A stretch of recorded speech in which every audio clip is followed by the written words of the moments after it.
Hi friends, welcome to Ramyaraj DP channel. ముందుగా మన ఛానల్ని చూస్తున్నట్లయితే ప్లీజ్ లైక్ చేసి సబ్స్క్రైబ్ చేసి పక్కనే ఉన్న గంట సింబల్ని క్లిక్ చేయగానే మేము పెట్టే ప్రతి నోటిఫికేషన్ ముందుగా మీకు వస్తుంది. భగవద్గీత యథాతథం గురించి తెలుసుకుందాం. ప్రథమ అధ్యాయము కురుక్షేత్ర రణరంగమున సైనిక పరిశీలనము.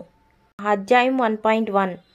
ధృతరాష్ట్ర ఉవాచ ధర్మక్షేత్రే కురుక్షేత్రే సమావేతయుయుత్సవః మమ కః పాండవైశ్చవ్య కిమ కుర్వత సంజయ. అనువాదము. ధృతరాష్ట్రుడు ఇట్లు పలికెను: ఓ సంజయ, ధర్మక్షేత్రమైన కురుక్షేత్రమునందు నా తనయులు మరియు పాండురాజు తనయులు యుద్ధము చేయుగోరు వారే సమకూడిన పిమ్మట ఏం చేసిరి? భాష్యము. శ్రీమద్భగవద్గీత విస్తరంగా పఠింపబడు ఆస్తిక విజ్ఞాన శాస్త్రము. అది గీతామహత్యమునందు సంగ్రహింపబడినది. భగవద్గీతను కృష్ణ భక్తుని సహకారమున పరిశీలనాత్మకముగా పఠించి ఎటువంటి సొంత వ్యాఖ్యానములు లేకుండా అవగాహనము చేసుకొనుటకు ప్రయత్నించవలెనని దాని యందు తెలుపబడినది. గీతను అర్జునుడు శ్రీకృష్ణ భగవాను నుండి ప్రత్యక్షంగా శ్రవణము చేసి అవగాహన చేసుకునేను. ఈ విధముగా స్పష్టమైన అవగాహన కలుగగలదనుటకు భగవద్గీత యందే నిదర్శనము లభించుచున్నది. మనుజుడు ఆ గురు శిష్య పరంపరలో స్వకల్పిత వ్యాఖ్యానములు లేకుండా భగవద్గీతను అవగతము చేసుకొనగలిగినంతటి భాగ్యవంతుడైనచో సమస్త వేద జ్ఞానమును ప్రపంచమునందలి ఇతర శాస్త్రములను అతిశ్రయించగలడు. ఇతర శాస్త్రములందు గల విషయమునే గాక అన్యత్ర గోచరించని విషయములను కూడా పాఠకుడు భగవద్గీత యందు గాంచగలడు. అది ఏ గీత యొక్క విశిష్టమైన ప్రామాణికత పూర్ణ పురుషోత్తముడైన శ్రీకృష్ణ భగవాను ద్వారా ప్రత్యక్షంగా పలుకబడినందున ఈ భగవద్గీత సంపూర్ణ ఆధ్యాత్మిక విజ్ఞాన శాస్త్రమై విరజిల్లుచున్నది.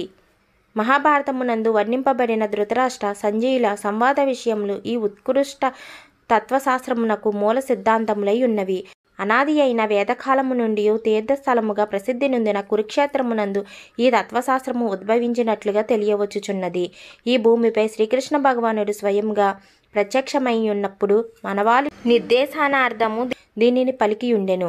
కురుక్షేత్ర రణరంగమున శ్రీకృష్ణ భగవానుడు అర్జునుని పక్షమున నిలిచియుండుటచే ధర్మక్షేత్రము అంటే ధర్మచారములు నిర్వహింపబడు స్థలము పదము ప్రాధాన్యతను సంతరించుకున్నది. కౌరవుల తండ్రి అయిన ధృతరాష్ట్రుడు తన తనయుల పాండవులు మరియు ధృతరాష్ట్రుని తనయులు ఒకే వంశమునకు చెందినవారు. కానీ కేవలం తన పుత్రులని కురు సంతానముగా పలికి పాండు సంతానమును వంశము నుండి వేరుపరచుట ద్వారా ధృతరాష్ట్రుడు ఇచ్చట తన మనసును విశదపరచుచున్నాడు. సోదరుని తనయులైన పాండవుల ఎడ ధృతరాష్ట్రునికి గల సంబంధము దీని ద్వారా ఎవరైనాను అవగతము చేసుకొనవచ్చును.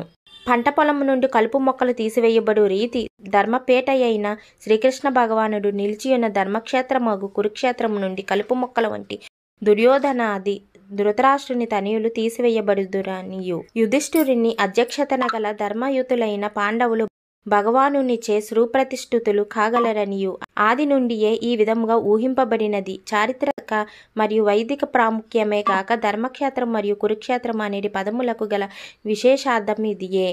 Thanks for watching friends. ఈ వీడియో కనుక మీకు నచ్చినట్లయితే ప్లీజ్ షేర్ చేసి కామెంట్ చేయండి.